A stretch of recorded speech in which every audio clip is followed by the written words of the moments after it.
Hi there, future scientists and math wizards. Welcome to Smile Road. I'm Sir M, and I created this channel just for you, senior high school students looking to make science and math easier, clearer, and yes, even more fun. On Smile Road, we explore exciting lessons in general science, solve real life problems in general mathematics, and learn how the subjects connect to the world around us, from floating boats to your monthly budget. Each meeting, I'll guide you through lessons using simple explanations, real life examples, and even a few challenges to keep your brain sharp. Whether you're reviewing for exams, catching up on class topics, or just curious about how the world works, you're in the right place. Don't forget to hit that like, subscribe, and notification bell so you won't miss any of our learning adventures here on Smile Road. So, are you ready to start this journey with me? Let's walk the road of knowledge with a smile. Our lesson number 53 is about understanding electrical hazards and basic safety practices. What are electrical hazards? Electrical hazards are dangers or risks that come from using electricity in the wrong way. These hazards can cause shock, burns, fires, or even electrocution, a severe or fatal electric shock. Common electrical hazards: overloading outlets, plugging too many appliances into one outlet or extension cord can cause overheating, which may lead to a fire. Damaged insulation, wires with broken or worn out covers expose the inner metal. This can lead to electric shocks when touched. Damp or wet conditions. Water conducts electricity. Using electrical appliances near sinks, bathrooms, or wet hands increases the risk of shock. Faulty wiring. Old, poor, or incorrect wiring can spark and cause short circuit, power failure, or fires. Exposed live wires. Wires without proper covers can cause direct contact with electricity, which is very dangerous. Using damaged electrical devices, appliances with cracks, burns, or unusual sound should not be used. They can cause shock or fire. Basic safety practices: do not touch electrical devices with wet hands. Unplug appliances when not in use. Never overload outlets or extension cords. Report or replace damaged wires or appliances. Keep water away from electrical equipment. Use only appliances with safety markings like ICC CE. Why is this important? Being aware of electrical hazards help protect you, your family, and your community from accidents. It also helps prevent property damage and save lives. Formulas: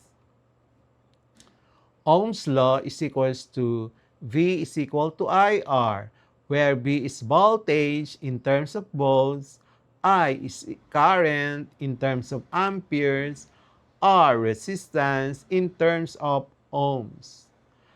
And electric power, P is equals to V times I, where P is power in watts. Number 3, electrical energy. E is equals to power times the time. E is the energy in joules or in kilowatt hour. T is in time, seconds, or hours. Number 4, relationship between energy, current, and resistance. So P is equals to I squared times R. Shows how higher current increases heat generation, which can cause burns, fires, or wire damage. Next, number 4. Ay, no more. These formulas help explain why high voltage or high current can be dangerous and why proper safety measures like insulation, grounding, and circuit breakers are essential. Practice problems. Problem number 1. A lamp operates at a voltage of 220 volts and has a resistance of 110 ohms. Find the current flowing through the lamp. Given V 220 volts, R 110 ohms. Required current. Use the formula I is equals to V over R. Substitute the given data. The final answer is 2 amperes. Number 2. A household appliance uses 3.5 amperes of current when connects to a 220 volt source. Calculate the power consumed by the appliance. So, given I 3.5 amperes, B 220 volts, required P. Use the formula P is equals to VI. Substitute the given data and the final answer is 770 watts. Number 3. An extension cord has a resistance of 0.8 ohms and carries a current of 12 amperes. Determine the amount of heat energy produced in the cord after 30 minutes. So given R is equal to 0.8 ohms, I is equals to 12 amperes, T 30 minutes, and converted to seconds, 1,800 seconds. Required heat energy produced in joules. So use the formula P is equals to I squared R. Substituting the given data, the answer is 115.2 watts. And now use the formula E is equals to PT to solve for the energy produced. And then substitute the calculated data for the power and multiplied by the T in seconds. The final answer is 207.36 kilojoules. And of course, in terms of joules, that is 207,300. Number 4. A device rated at 500 watts is used for 4 hours daily. Compute the electrical energy consumed in kilowatt hour. So we're given P 500 watts and converting it to kilowatt, that is equals to 0.5, and the time is 4 hours daily, and then required energy in kilowatt hour. Use the formula is equals to P times the T, substitute the given data, the final answer is 2 kilowatt hours per day. Number 5. A toaster draws 5 amperes from a 220 volts outlet. Calculate its resistance. Given I is equal to 5 amperes, B is equal to 220 volts. Required resistance R. Solution: R is equal to B over I.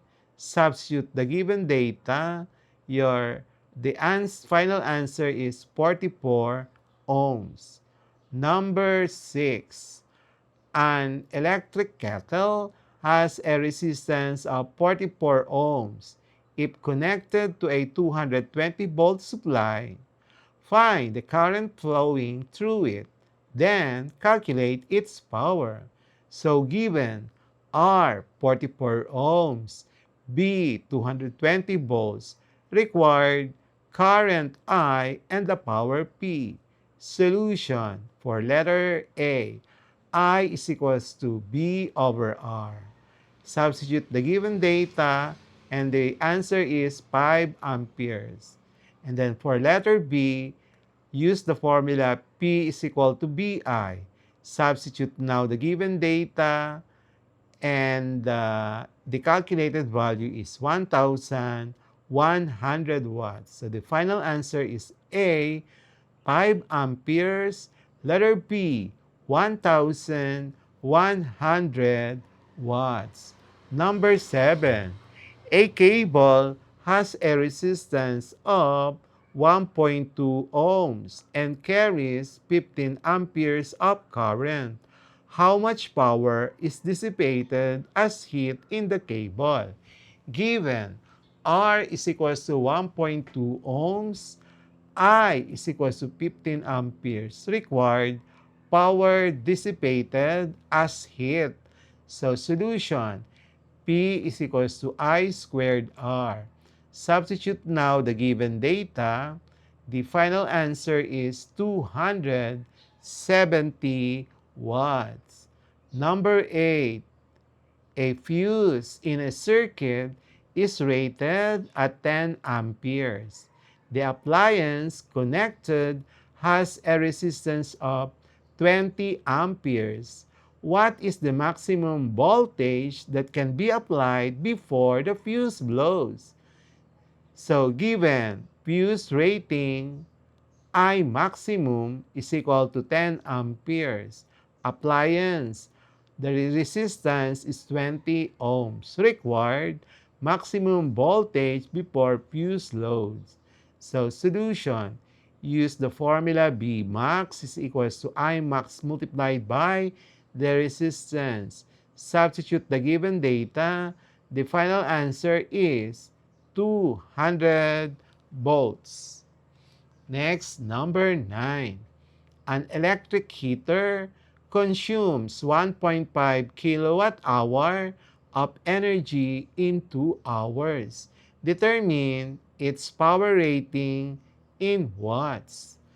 Okay, given energy E, 1.5 kilowatt hour, and then T, 2 hours, required power rating. So, the solution, the formula to be used is P is equals to E over T. Substitute the given data and your answer is 0.75 kilowatts. Since we are asked to solve the power rating in watts, convert it and you will be getting 750 watts. You multiply 0.75 kilowatt by 1,000 watts over 1 kilowatt, substitute kilowatt.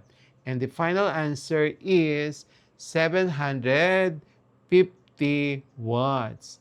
Number 10, a circuit breaker trips when